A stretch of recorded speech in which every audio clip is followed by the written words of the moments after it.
Hello, everyone, and welcome back for another episode of the Outdoor Adventure Series podcast.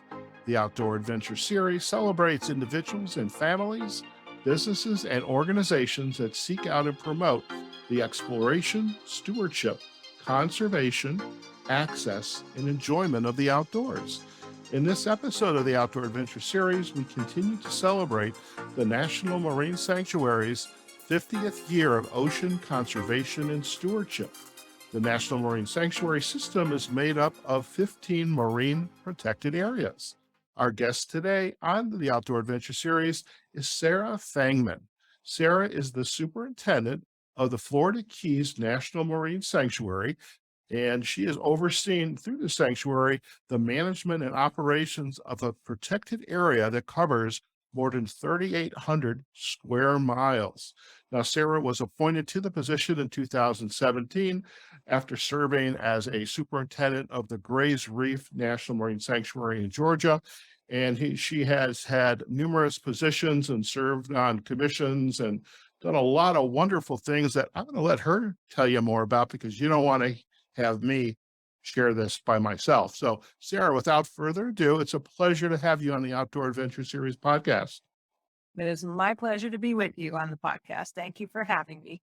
Fantastic. As I create the show notes and I'm thinking about, okay, how am I going to do this introduction? I always have a habit of saying too much. And it's like I find my guests are the ones that are best suited to talk about their background. And as I was reading this, I'm thinking I probably could have said a lot less, because I'm like very excited. I mean, the Florida Keys, who doesn't know about the Florida Keys? And I would love not only to hear about your work and the sanctuary, but also for our listeners, if you could share a little bit about your background and some of the kind of those milestones that led up to what you're doing today. I have had a really circuitous path to get me to where I am today. And I, as a young person, would never have imagined the adventures and the experiences and the opportunities that I have had in my career. And I look back and think, wow, how did I get so lucky? It's been a lot of fun, but I feel very, very fortunate to get to be here in the Florida Keys, because as that background is really distracting for me because it's so beautiful and I'm it's where happy I to do live. that, by the way. I'm very happy for that. It is so beautiful, and that's the thing that draws people, that beautiful turquoise water that just entices you to want to explore what in the world is underneath that, and it's a pretty special place, no doubt. Fantastic. Now, I'm curious, you mentioned about the photo, and for our listeners, you're going to see this as I have an image of the ocean and the Keys, and there's a lighthouse there, and it's absolutely gorgeous. And I'm like, I would like to be there.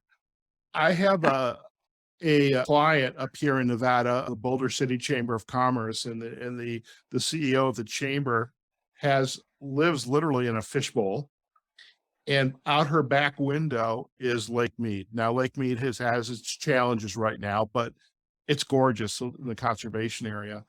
Do you have an office that overlooks the Keys, or are you kind of stuck it away in a basement somewhere? I mean, Oh, I feel a little embarrassed to admit that think I have one of the nicest offices in Key West, oh boy. because I am right on the water and I have two walls that are nothing but windows. And so they look out onto the water, and all day long I watch boaters heading out to the reef, coming back from the reef.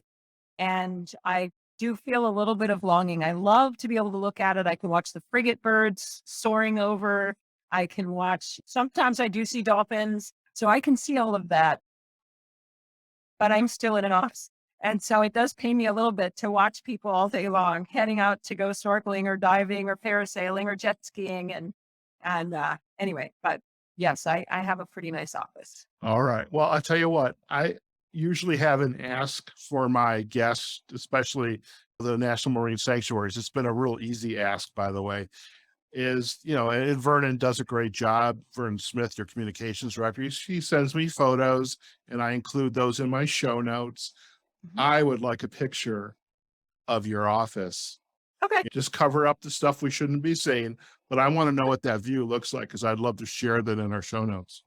I face the west, and so on those longer days when I am in the office late till sunset, that's the payoff is I get to watch the sunset. I don't know if you've heard here in Key West, there's a famous thing to do. It's called going to the sunset celebration at Mallory Square.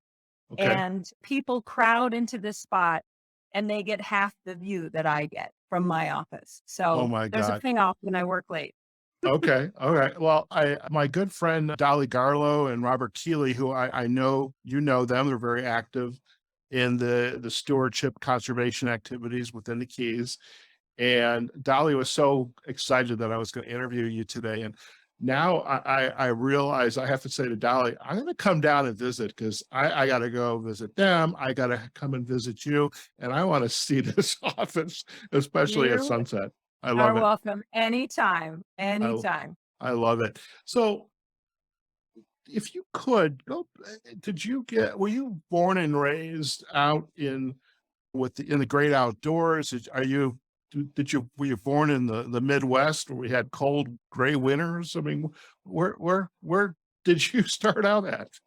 I did grow up in the Midwest, about as far from an ocean as you can. I grew up in Minnesota. Ah, And yes, absolutely, we were hardy outdoors people. You don't know any different. When you grow up there, it's just what you do. You pile on a lot of layers and you go out sledding until your fingers are frozen and your toes are numb. And as most Minnesotans who have the fortune to do so, we escaped okay, periodically in the winter.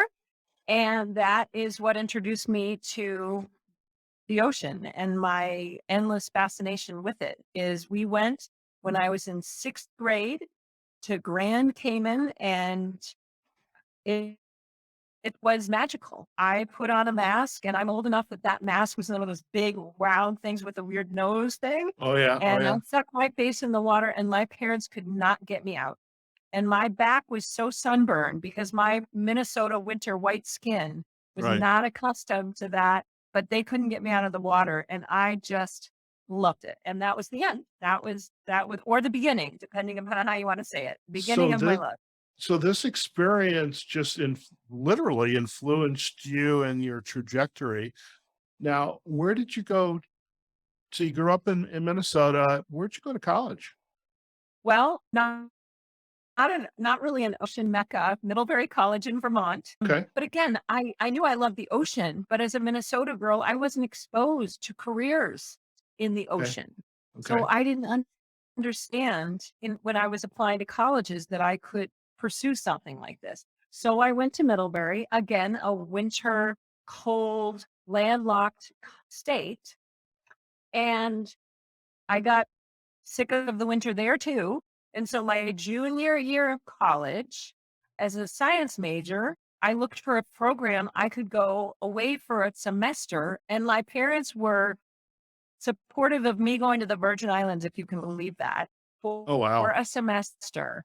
Yes. So I studied marine biology for a semester, learned how to scuba dive in St. John. And that is what made me realize, aha, okay, not only am I fascinated by this, but there are career possibilities here. And okay. that is how I got on the current path that I'm on. Okay. By the way, I do have to share, I feel like I'm name dropping all over the place today. I know where Middlebury College is because one of my guests is a fellow member of the Outdoor Writers Association, Matthew Dickerson. And he's Oh my very, goodness. I don't, Oh maybe my you know goodness. him. I don't know. Well, Middlebury College is not very big and Yeah. not many people know of it. So I am impressed. And yes, it's a great place to go to school, but not necessarily a mecca for budding marine biologists. But And here you go. oh, so there you go. So you studied marine biology and what was your trajectory, your kind of your specialty within that space? Um, I guess I'm not sure that I would say I have a specialty. I think I tend to be more of a generalist, Okay. but ultimately my graduate work was in marine policy. Ah, And that's how I have a reasonable fit in the National Marine Sanctuary System because my interest I was initially just interested in understanding. And so I did a lot of science and was doing sort of researched dolphins, sea turtles, other things. But ultimately I realized my passion was in trying to protect those things. So Okay. that's when I realized I want to understand and be a part of making the decisions that help protect them and address the threats that they face, because that ultimately was sort of how I felt I could make a difference.